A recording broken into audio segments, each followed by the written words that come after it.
to my sewing room. I am so excited about this show today. You know, everybody wants to do silk ribbon embroidery. Well, guess what? This whole show is dedicated to sharing with you how you do it on the sewing machine. Now, let me give you some examples that look exactly like silk ribbon by hand, but we cheated and did it on the sewing machine. This wonderful towel, purchased towel, has a bee on it, which is just the embroidery that comes out of the big, wonderful sewing machines now, and these two little rosebuds, which look exactly like hand silk ribbon embroidery, were done by machine. Less than 20 minutes for the machine embroidery, as well as the silk ribbon embroidery. That's a good thing. This beautiful purchased sweater has an absolutely wonderful silk ribbon embroidered design on the front. Takes very little time to do, and guess what? It's really fast. Let's embellish another purchased item. This particular vest, let me come over here to this side. This particular vest has wonderful silk ribbon embroidery, but now look, can you see the leaves that come all the way down? Well, those are built-in leaves out of a sewing machine. You didn't have to do those by hand. Look at the back of this vest. It has another beautiful design, a basket, leaves, and a bird, all done on the sewing machine. Do you like denim? Most of us do. This is a little denim shirt with silk ribbon embroidered rosebuds that go down the front. Now, I'm going to show you something adorable. Do you see the little silk ribbon embroidery that's peeking out of the pocket? Very easy to do, and of course, denim happens to be most everybody's favorite. This shirt, little knit shirt, purchased shirt, has about 20 minutes of wonderful silk ribbon embroidery on the front, and you have a designer shirt. And to go with the little pink purchased shirt is another purchased denim vest and wonderful silk ribbon embroidery by machine that goes down the front of that vest. You are going to have so much fun with me today. There are two methods of silk ribbon embroidery by machine. One is free motion embroidery. The other is where you put the silk ribbon on a bobbin. Louise Baird is going to show you how to do both.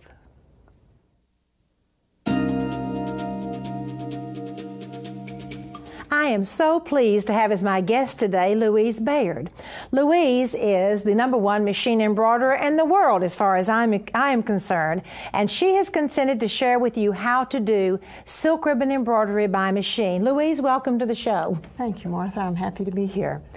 In this frame picture here, we have a variety of different flowers that were done on the machine. You can do several of the same types of flowers that you do by hand. You are a little bit more limited, but you can still get a good variety. We start out with the silk ribbon, just like you do with handwork. There's the 7mm, the 4mm, and the 2mm. And of course, the different width stitches of the ribbon will give you different looks. The other thing that you might need is a machine embroidery hoop. And the hoop is a little bit different from handwork. It will hold your fabric a little bit tighter, and it's thinner so that it'll go under the bed of the sewing machine a lot easier. Let me hand this to Martha. Thank you. Now here, I've already gotten my fabric in the hoop, and if you notice, it's opposite from handwork. In handwork, this would be the right side of your fabric. In machine work, this is the right side of the fabric. In setting up the sewing machine, I have taken off the foot and the ankle of the machine, and I've also lowered the feed teeth or feed dogs of the machine. On the top, I have invisible or nylon thread, nylon monofilament thread. And in the bobbin, you can use the nylon invisible thread, or you can use any type of bobbin thread also. In this design, I'm going to do the rose first, and I draw off the 3 little dots. And just like Beverly did in an earlier segment, she had those 3 little dots for the rose.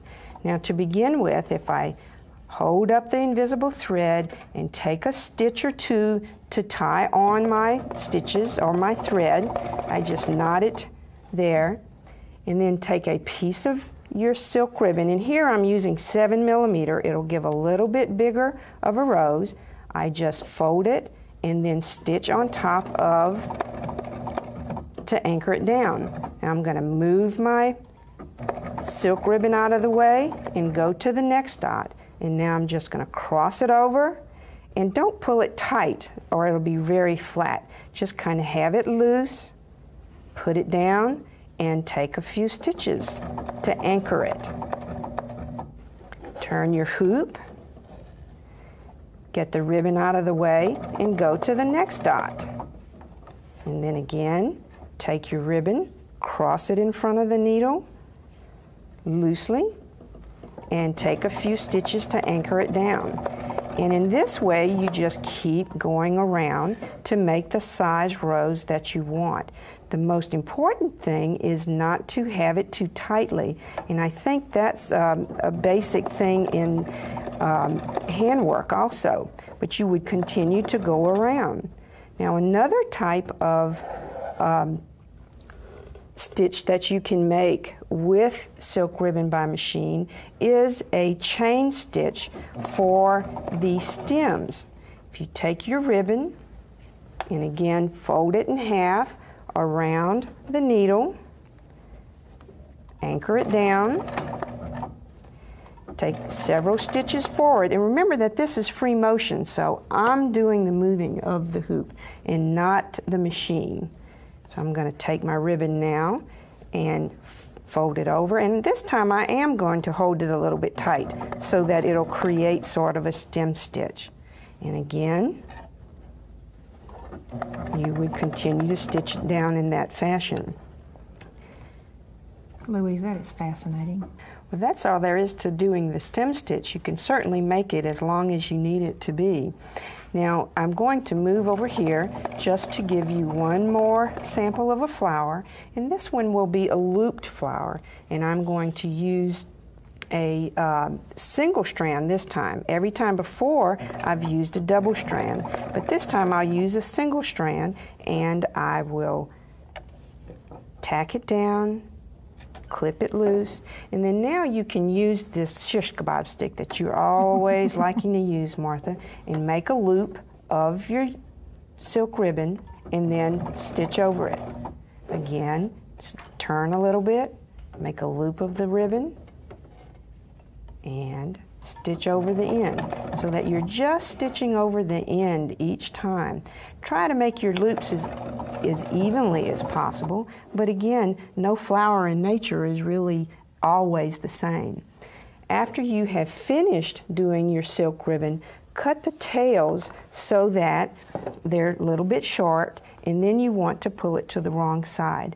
This is a little tool called to pull your thing to the wrong side. It has a little file on the edge. If you just pull it through, then the tail will come to the wrong side, and you're through, and it's a secure rose. Oh, Louise, that's absolutely fascinating. The rosebuds and the looped flowers. And I'll tell you what I'd like to ask you to do next. I'd like to ask you to please show us how to do the silk ribbon that you wind on the bobbin. And Louise has a really nice home decorating project for you.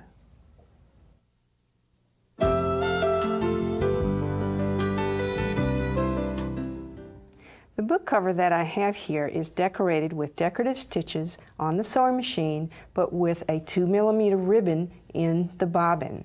And you have to do it a little bit different as far as threading up your machine to do it in the bobbin. To begin with, to decide the size of the fabric that you want to decorate, you want to take your book, place your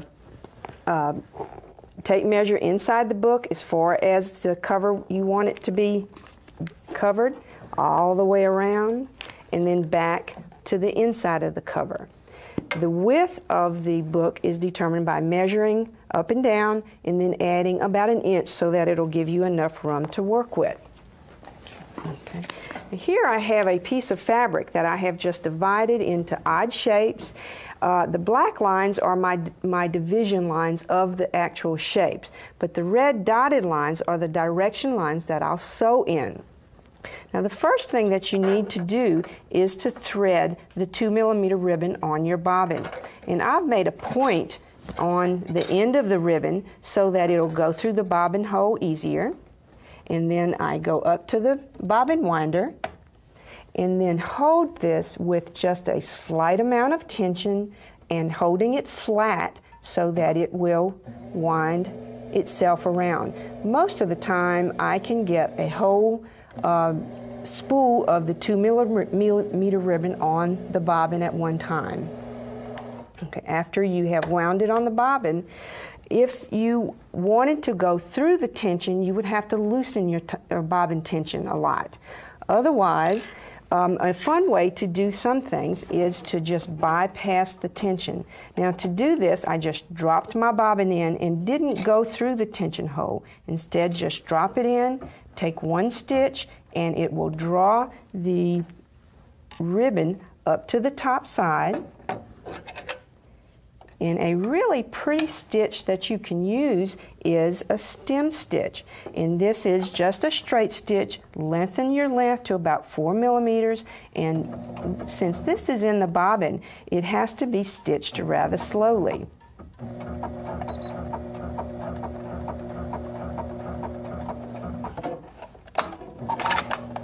Okay, here you can see it has made a nice little row of stitching. Now I used red thread so that you can see a lot better, but it really should be done with invisible thread.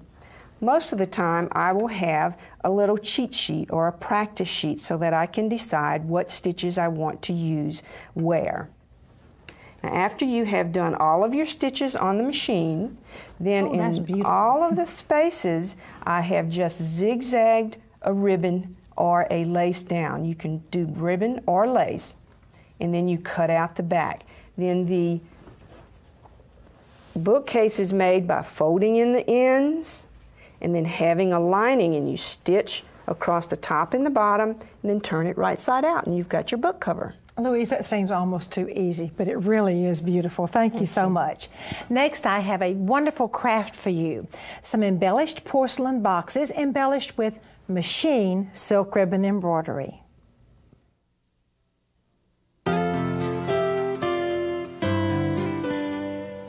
I have a beautiful picture to show you with silk ribbon embroidery by machine. I want you to look. For the world, I couldn't tell that this had not been done by hand. It even has the little ribbon cascade and the streamers from the flowers, that beautiful little looped flower that Louise showed you how to do a few minutes ago. I have another little magic to show you. This looks like a frame that I've already had this picture framed. Well, it really isn't. It's an embroidery hoop. See? It kind of stretches a little bit, and you slip it around your needlework, and you have an automatic needlework frame. Well, of course, now that I'm on television, I won't be able to get it on, will I? But anyway, you have an instant frame for your needlework once you slip it on there, and it's ready to hang.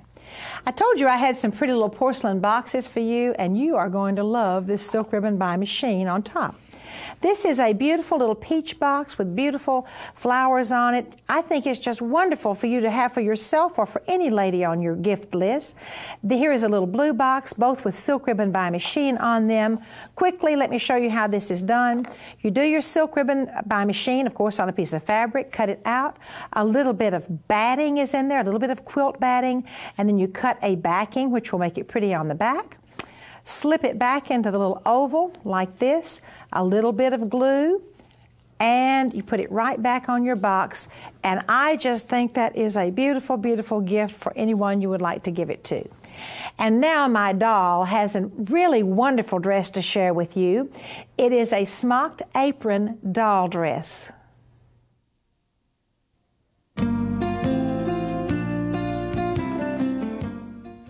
The little doll dress I'm going to share with you today has some really beautiful features I think you'll really like. First of all, you can see it's once again our little round yoke pattern for the series. Now, this is a little silk ribbon embroidery by machine, and the little smocked apron. I told you it was going to be a smocked apron. Let me just show you. There is a little apron right on top of the little round yoke dress, and there's just a little bit of smocking. And then if you'll come down to the apron, looky here, some more beautiful silk ribbon embroidery by machine. And then on down, the apron is finished with entredeaux and flat lace. And of course, the bottom of the dress, as usual, has entredeaux and gathered lace to make it a traditional little adorable doll dress. Now then, First of all, I want to share with you how it is that you stitch flat lace to entredot. We'll go ahead and attach that. Now, I just have to trim away. You see, I've trimmed away the seam allowance on this entredot I have under the sewing machine ready for you. And then all I do is simply set my sewing machine and I zigzag, attempting to go into one hole of the entredot, but it won't ever work exactly right. Now, notice I'm using a little wooden shish kebab stick to hold this with. This is a trick I learned in Australia. Nearly every Australian woman, as she sews, she has a wooden shish kebab stick to hold her work. Now let me tell you the reason for that. If your machine sews over the wooden shish kebab stick, it will not hurt it in any way, shape, or form. It may break a needle. As opposed to if I used a metal something to hold this, it really might hurt it. Now then, to make this dress with a little apron, you cut the little apron and you stitch the backing of the front dress to the apron, and both of them are pleated together. You run the smocking machine through both layers. Then I'm going to attach the entredot to this apron, go all the way around the apron with entredot, doing stitch in the ditch, trim, here's the stitch in the ditch, trim, and then zigzag. Now when I come around the corners down here after making my entredot and lace string, as I call this, I will have to clip the edges of the entredot in order to pin it and make it turn around this corner in a really, really nice fashion. Then after that is done, let me just show you, let me go back here just a minute and show you how it looks before I put the lace on there. You see, you just simply put your pinafore part right there. And as you can see, I have the silk ribbon by machine already started on the apron. Now, talking about something pretty, a silk ribbon by machine embellishment, our pattern for this series is this adorable little girl's dress. Now, looky here what we've done. Instead of just having the bodice plain, we have put a piece of wonderful English netting lace from the shoulders down to right above the waistline of the dress. This silk ribbon embroidery by machine is done with pinks, 2 shades of pinks. There are little pearls right in the middle of some of these flowers, and the lovely pale green embellishment. How is this done? Very easy, of course. The English netting looks just like this. It's a wide piece of netting, so I put it down on top of the bodice, which the dress is made out of a silk dupioni. That's a nice heavy fabric. Okay, I put the netting down, and then I will straight stitch all the way around the bodice, and of course trim away the netting. After this is straight stitched or serged, I actually have serged it on this one, then I have the layer of netting and the layer of dress. It is much easier to do the silk ribbon. If you want to use this beautiful netting, it's much easier to have a backing behind it, and let me show you why. After I've done these flowers, you see there are tails back there on the silk ribbon. It's kind of big tails actually on the back, and it would show through if it were just done on the netting. Speaking of silk ribbon, we now have a beautiful silk ribbon by hand stitch for you.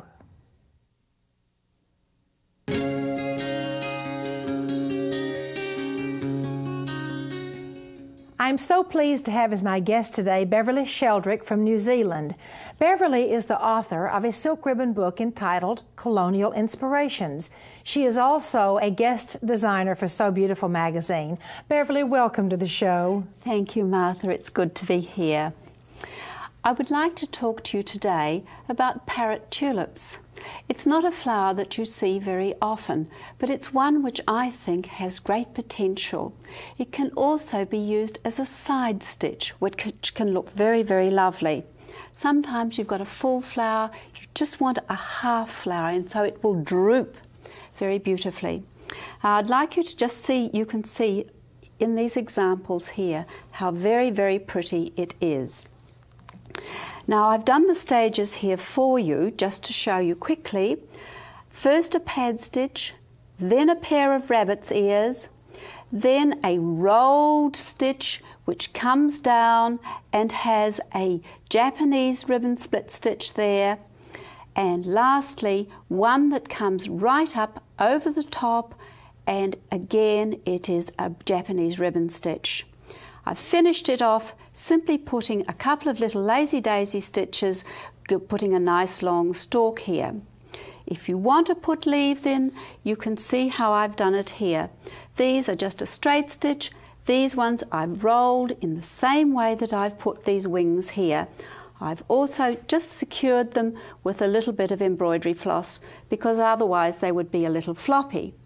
The other thing that you have to do is you do have to secure with a piece of embroidery thread just in underneath these little wings. So we'll just quickly run through and do one for you. First of all, the pad stitch. Next, the rabbit's ears.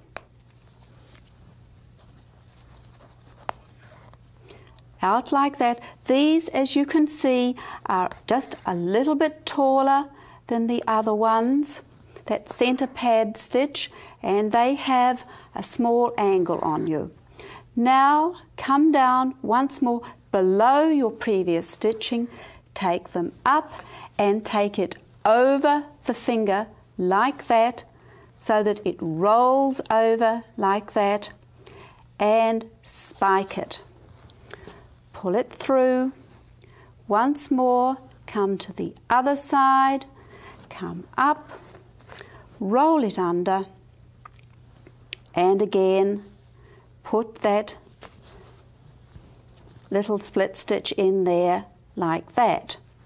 Now you do have to be just a wee bit careful because you can see I pull that just a tad then and I've almost lost my roll. Not to worry. The last stitch comes up, down below like that. Put a little bit of bounce in it and again a split stitch. So that last stitch is the longest stitch, it gives it a point. And there we are. Really very simple, but just takes a little bit of care to do it. Remember also that you need to do a stitch underneath there and a stitch underneath there just to secure it. Thank you. Isn't it lovely? Beverly, tell me the name of that stitch one more time. I call it a parrot stitch, a parrot tulip, sorry, because you know those lovely parrot tulips, instead of the ones that go like that, they're ones that flop like that. Well, this is just it. And I think they look really good if you're doing a group of flowers and you have them sitting up behind you. You know, Beverly, we've chatted just a little bit while you've been here at the show about how embroiderers just usually love flowers. They do, don't they? And I can certainly sense that love of flowers. I understand that you're a gardener also. I am. Love to grow your roses. I most certainly do. And hopefully your parrot tulips. And some parrot tulips. They're my most very favourite parrot tulips, and I just love to have them in the garden, and this is why I just love to use them. As I say, you can see how very, very pretty they look. I've just used them individually here, but they are very, very nice. Oh, Beverly, thank you so much. And now I'd like to invite you to go with me to my attic.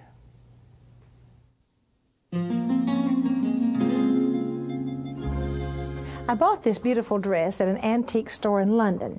It has one of the most unusual bodice treatments I've ever seen on an antique dress. It really has a little bolera. Now the bolera is made separately, although it is attached to the dress. Look at the beautiful tucks running down the middle with these tiny, tiny little buttons, release tucks. And then over on the side are some more release tucks that go all the way around to the back of the dress. Coming down to the skirt, it has a really simple skirt and yet a very beautiful skirt.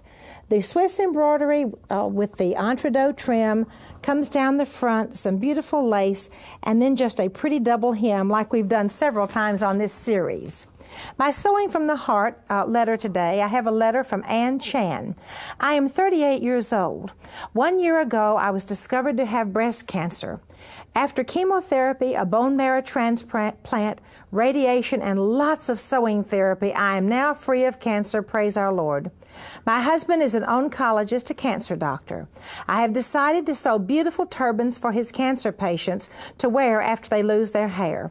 This is my donation and Sewing from the Heart, Ann Chan from Grand Blanc, Michigan. Ann, thank you so much for sharing this wonderful story and how you're going to use your sewing to help other people with cancer.